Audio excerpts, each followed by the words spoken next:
Hey everyone, this is Rebecca from ChemKnits, and I'm here with another snow dyeing experiment.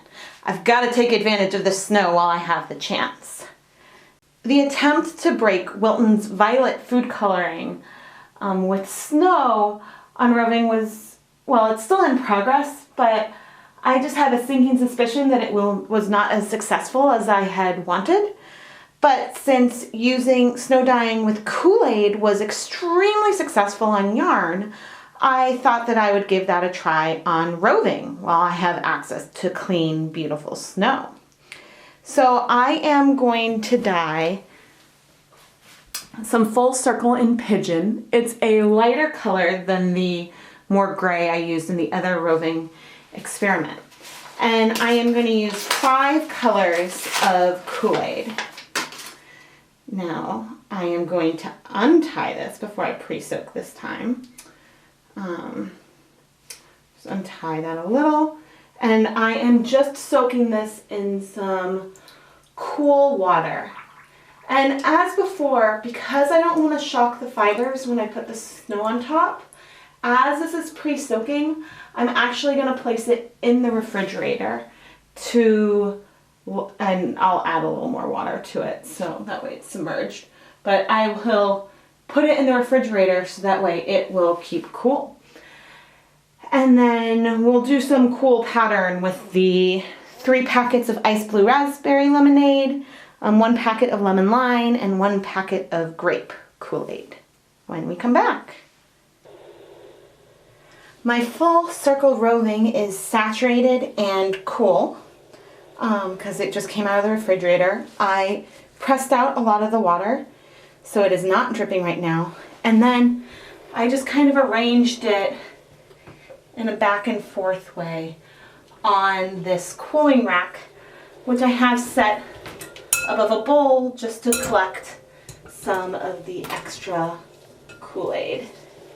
I probably should have gone back and forth in this direction, but whoops. What can you do now? So unlike the last time I dyed Roving where I used wet, soggy snow, I now have fresh powder that I'm going to use to cover this. I'm doing so many of these experiments so close together because, there's only going to be fresh, clean snow for so long. I live in a suburb, but I live in the downtown area of that suburb. So there's a lot of traffic, and also I have a dog, so clean snow is a premium.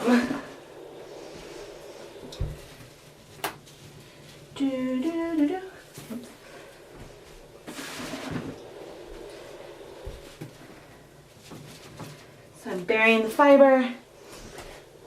Attaching some to the sides.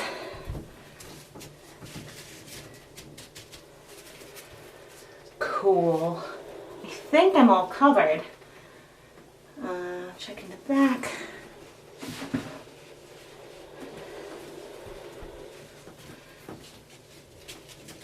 All right.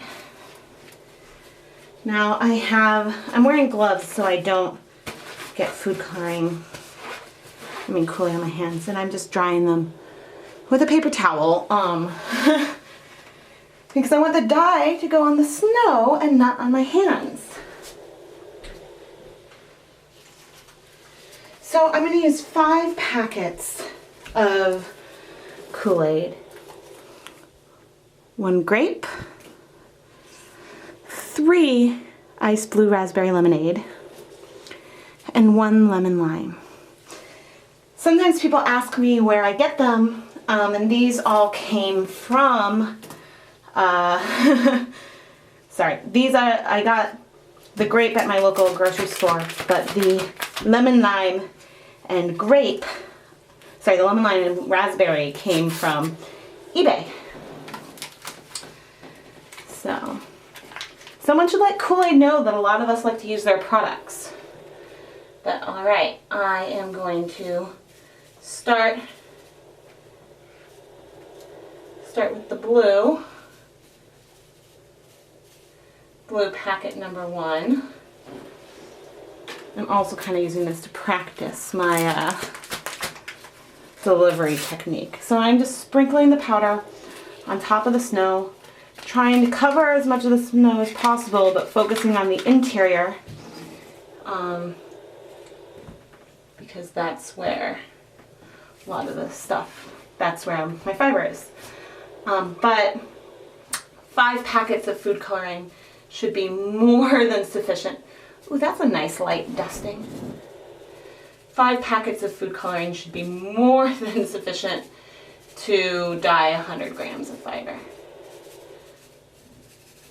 Oh, see, look how light that last one is. I even still have one more. But now I'm gonna do the purple, the grape, which for some people ends up looking more gray, but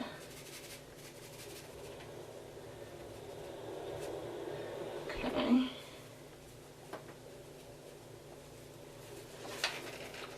You know, I really have no idea what kind of design I'm trying to make. I'm sort of making it up as I go along.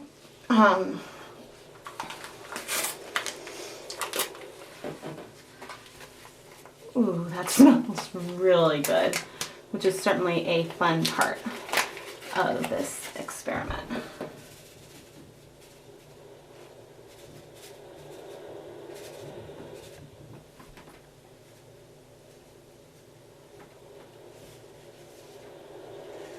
And tap, tap, tap, tap, tap. You might not think the last few taps might make a difference, but it sure seems like they do. From the way that I suck, well, cherry is way more concentrated than ice blue raspberry lemonade. There's some great websites that show like equivalents of, like, if you were to use food coloring versus KoolAid. But I actually, whoops, that kind of went over, have had less success when I tried food coloring and vinegar than I did with KoolAid, which is why I'm using KoolAid for the rest of my snow. Yay! That looks beautiful. I think this is my favorite part. But I'm really excited to see what this does on the fiber, because I think I like hand-dyed fiber a lot more than hand-dyed yarn, because when you spin it, the colors mix and you get really, really fun, cool effects. So yeah, now I'm just going to sit back, wait, and let this melt. So we're an hour and a half in, and the fresh snow is melting much, much, much faster than the heavy snow that I'd had in my back porch for an hour and a half on one of the other dyeing experiments. The red that you see is because I am also dyeing silk hankies at the same time with snow further up the tub, so that's draining down, and so that's what you're seeing. Now the good news is that I do see some color on the fiber. The bad news is I'm not sure how deep it's penetrating, and that's something, you know, that we'll have to, I guess, find out later. I'm not sure if you can really see it. Right here, there's like a little bead of liquid that for some reason didn't absorb into the fiber. So I don't know if that fiber dried or what. And over here, I'm seeing some dots of color, but it's very different to like what we experienced with the yarn, where we got like huge patches. I mean, here I see some like reddish and purple, so maybe it'll be okay, but I'm afraid that most of the dye is going around the fiber versus into the fiber, but which is something that we won't really know until it's all done and I can actually like open up the fiber and take a peek. But again, if it doesn't come out like we like, it can be over dyed. And I'm sure that there'll be some really cool modeling from this, whatever else happens. Well, it's now the next morning and we have got our fiber. And it looks like we've got some fun, really mottled colors over it. I see purples and greens, and it's the spot where the snow fell off right away. That's probably still very gray. I'm curious to see how the other side looks, but we won't be able to check the inside of the fiber until after it's dry. Now, it would have been easier for me to cover the edges really well if the fiber had been on a screen or something without such big holes, because then I would have been able to pile the snow up past the edges and made sure that the dye coverage was a little better. But you know, the snow over here fell off really quickly.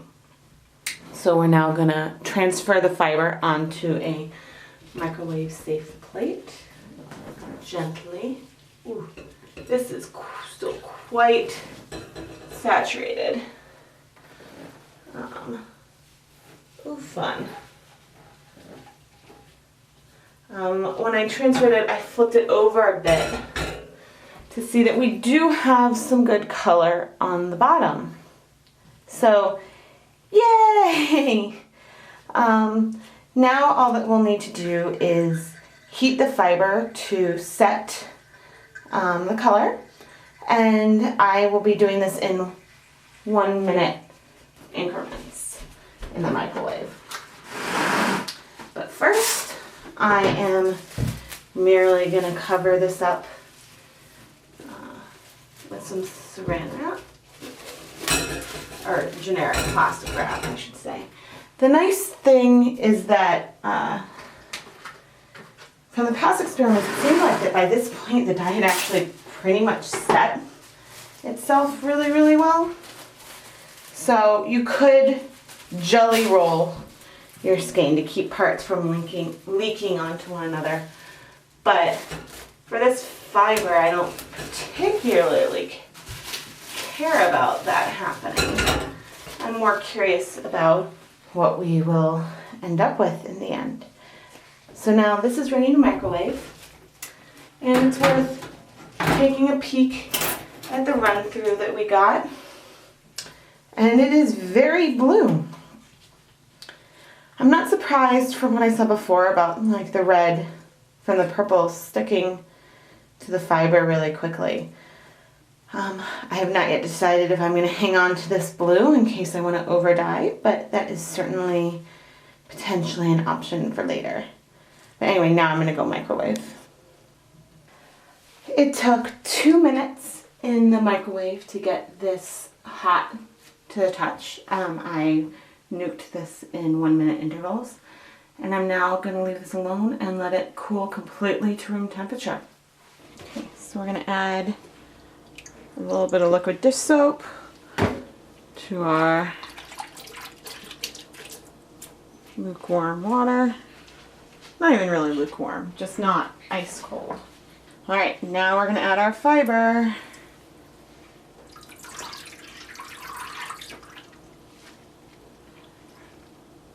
All right.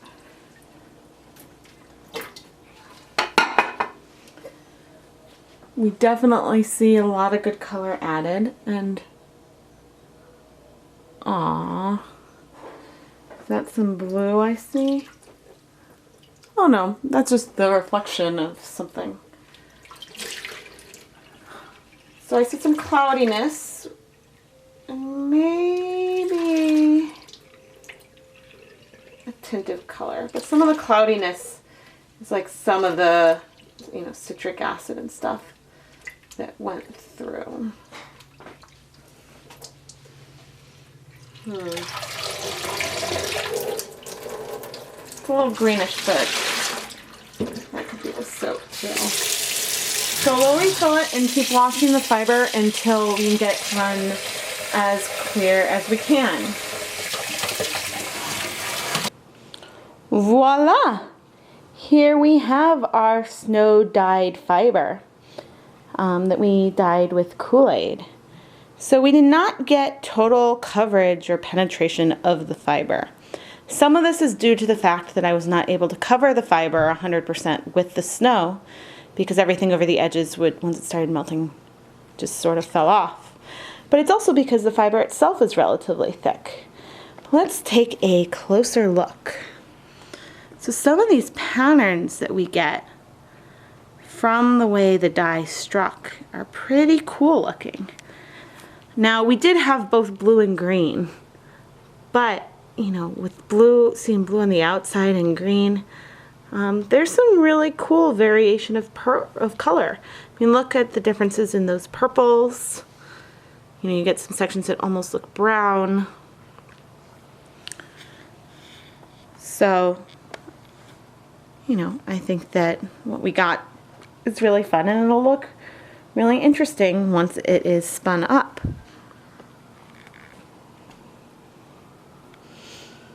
I am Rebecca from ChemKnits, and thank you for watching this dyeing experiment with me. I think that it would be really cool to try snow dyeing on fabric where you could, or something flat, where you could really take advantage of these different patterns that you get from the melting snow onto a fabric. And really, maybe you could experiment with how you lay it out and really kind of see, like, oh, if you have a wrinkle here where the liquid can pool, you'll get darker color or something like that. But, you know, I can't infer anything like that from this experiment, but I am really glad that you guys stuck with me. Happy dyeing!